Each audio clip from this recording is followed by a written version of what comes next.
বেশি বেশি যারা ইস্তেগফার পড়ে তাদের পাঁচটা লাভ। আওয়াজ করে বলতে হবে কয়টা? নাম্বার 1, মান লাজিমাল ইস্তেগফার জাআলাল্লাহু লাহু মিন কুল্লি দীকিন মাখরাজা। যে সব সময় ইস্তেগফারের সাথে লাজিমা মানে লেগে থাকে, আঠার মতো। কিসের মতো? চুইংগাম খান না আপনারা? চুইংগাম যদি হাতের মধ্যে লাগান আঠার মতো লেগে থাকে না? বাচ্চারা আবার দুষ্টামি করে চুইংগাম খেয়ে আরেকজনের চুলের মধ্যে লাগায় দেয়, আছে না নাই? তখন সরিষার তেল দিয়ে ছুটাইতে হয়, তাই না? তো মান লাজিমাল ইস্তেগফার, যে ইস্তেগফারের সাথে আঠার মতো লেগে থাকে, সে পাঁচটা জিনিস পায় জীবনে। চিল্লায় বলেন না কয়টা? 1 নাম্বার, জাআলাল্লাহু লাহু মিন কুল্লি দীকিন মাখরাজা। সব বিপদ থেকে তার উদ্ধার করে কে? আল্লাহ। আমাদের জীবনে বিপদ আপদ আছে না নাই? আছে। কম না বেশি? বেশি। কত বিপদ, কত ধরনের বিপদ। যে কোনো সময় দুর্ঘটনা হতে পারে, রোড অ্যাক্সিডেন্ট, আছে না নাই? আছে। যে কোনো সময় গুম হয়ে যেতে পারেন, আপনারা খুঁজে পাবেন আপনার স্বজনরা। যে কোনো সময় ক্রস ফায়ারের মধ্যে পড়তে পারেন, ঠিক কি না? যে কোনো সময় বজ্রপাতে আপনি নিহত হতে পারেন, ভূমিকম্পের মাঝখানে পড়তে পারেন, দুজন কোবাকবি লাগছে, আপনি মাঝখানে, হইতে পারে না? জাআলাল্লাহু লাহু মিন কুল্লি দীকিন মাখরাজা। এরকম সব ধরনের বিপদ থেকে তারে রক্ষা করবে কে? আল্লাহ। যদি ইস্তেগফারের সাথে আঠার মতো লেগে থাকা যায়। এই হলো নাম্বার 1। নাম্বার 2, ওমিন কুল্লি হাম্মিন ফারাজা। যে সব সময় আঠার মতো ইস্তেগফারের সাথে লেগে থাকবে, আল্লাহ তাকে দুশ্চিন্তা থেকে মুক্তি দিবেন, তার কোনো টেনশন থাকবে না। সুবহানাল্লাহ পড়েন। আমাদের জীবনে টেনশন আছে না নাই? জীবন নিয়ে টেনশন, মরণ নিয়ে টেনশন, ক্যারিয়ার নিয়ে টেনশন, বাড়ি ভাড়ার টেনশন, বিদ্যুৎ বিলের দাম বেড়ে যাচ্ছে, টেনশন, ঘরের মধ্যে শান্তি নাই, টেনশন, দ্রব্যের দাম বাড়তেছে, বেতন কমতেছে, টেনশন, ঠিক কি না? এই টেনশন থেকে আপনাকে মুক্ত রাখবে কে? আল্লাহ। নাম্বার 3, ওয়ায়ারযুকহু মিন হাইসু লা ইয়াহতাসিব। এমন জায়গা থেকে আল্লাহ আপনাকে রিজিকের ব্যবস্থা করবে, আপনি কল্পনাই করতে পারবেন না। রিজিক দেওয়ার মালিক কে? কেউ যেটা পারে না, পারে কে?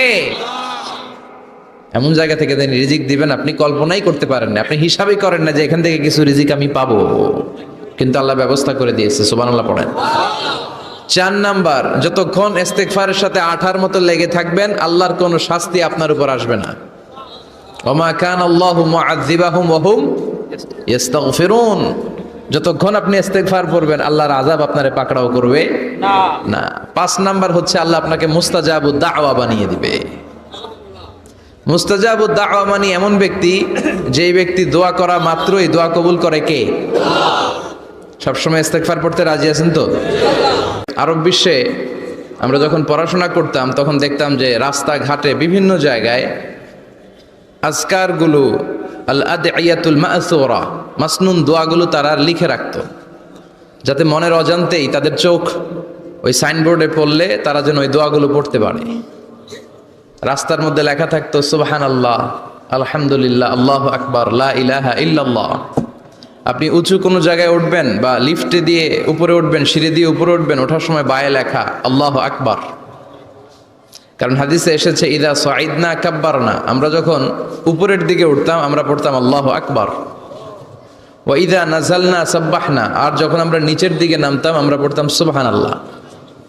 এজন্য হেঁটে হেঁটে কিংবা সিঁড়ি দিয়ে কিংবা লিফট দিয়ে, এলিভেটর দিয়ে আপনি যখন উপরের দিকে উঠবেন, কি পড়বেন? আওয়াজ করে পড়েন, কি পড়বেন? আর নিচের দিকে নামলে কি পড়বেন? এই তাসবিহগুলো পড়ে পড়ে জিহ্বাটারে ভিজিয়ে রাখার দরকার আছে না নাই? আমরা যেন আল্লাহর জিকির আর শুকর দিয়ে আমাদের হৃদয়টাকে, জিহ্বাটাকে সিক্ত করে রাখতে পারি। আল্লাহ তুমি তৌফিক দাও। ফরজ সালাতের পরে বিশ্বনবী তাসবিহগুলো পড়তেন, আমরা পড়তে চাই না। আল্লাহ রাসূল সাল্লাল্লাহু আলাইহি ওয়াসাল্লাম সালাম ফেরানোর পরে পড়তেন আল্লাহু আকবার, 3 বার পড়তেন আস্তাগফিরুল্লাহ, আস্তাগফিরুল্লাহ, আস্তাগফিরুল্লাহ, সুবহানাল্লাহ 33 বার, আলহামদুলিল্লাহ 33 বার, আল্লাহু আকবার 33 বার, লা ইলাহা ইল্লাল্লাহু ওয়াহদাহু লা শারীকা লাহ, লাহুল মুলকু ওয়া লাহুল হামদু ওয়া হুয়া আলা কুল্লি শাইইন কাদির। আয়াতুল কুরসি পড়তেন, লম্বা লম্বা অনেক দোয়া করতেন। এগুলো আমরা করি না, আমরা ছোট্ট একটা মুনাজাতের জন্য পাগল হয়ে যাই, তাই না? আসসালামু আলাইকুম ওয়া রাহমাতুল্লাহ, আসসালামু আলাইকুম ওয়া রাহমাতুল্লাহ, আল্লাহুম্মা আমিন বিরহমাতিকা ইয়া আরহামার রাহিমিন, তাই না? আমিন ইয়া আরহামার রাহিমিন। তো হইলো কিছু? তাড়াহুড়ো করবেন না, তাসবিহ পড়বেন, জিকিরগুলো পড়বেন, এগুলো আপনার অন্তরটাকে সিক্ত রাখে। ফরজ সালাতের পরে আয়াতুল কুরসি পড়তে হয়। মান কারাআ আয়াতাল কুরসি দুবুরা কুল্লি সালাতিন মাকতুবা লাম ইয়ামনাহু মিন দুখুলিল জান্নাতি ইল্লাল মাউত। প্রত্যেক ফরজ সালাতের পরে যে আয়াতুল কুরসি পড়ে তার জান্নাতে ঢোকার ব্যাপারে কোনো বাধা থাকে না একটি জিনিস ছাড়া, সেটা হলো তার মৃত্যু। লোকটা মরে না তাই জান্নাতে যায় না, মরলেই জান্নাতি। প্রত্যেক ফরজ সালাতের পরে আয়াতুল কুরসি পড়বেন তো? আর সর্বাবস্থায় বেশি বেশি করে পড়বেন আস্তাগফিরুল্লাহ। কি পড়বেন? আমার সাথে আওয়াজ করে পড়েন আস্তাগফিরুল্লাহ। আর আওয়াজ করে পড়েন আস্তাগফিরুল্লাহ। আপনারা ইমাম আহমদ ইবনে হাম্বলের নাম শুনেছেন? আমরা ইসলামে 5টা মাযহাবের প্র্যাকটিস করি, কোরআন সুন্নাহর আলোকেই আমরা করি। হানাফি, শাফিঈ, মালিকি। 4 নম্বরটা আপনারা বলেন। হাম্বলি। হানাফি, শাফিঈ, মালিকি, তারপরে হাম্বলি। এই হাম্বলি মাযহাবের ধারক এবং বাহক ইমাম আহমদ ইবনে হাম্বল। উনি অনেক বড় যুগ শ্রেষ্ঠ মুহাদ্দিস ছিলেন। একক স্বতন্ত্র হাদিসের কিতাব হিসেবে পৃথিবী খ্যাত যে হাদিসের কিতাবটা, যেটার মধ্যে সবচাইতে বেশি সংখ্যক হাদিস আনা হয়েছে, মুসনাদ আহমদ ইবনে হাম্বল, এটার রচয়িতা উনি। সুবহানাল্লাহ পড়েন। প্রায় 40,000 হাদিসের কালেকশন ওই কিতাবের ভেতরে আছে।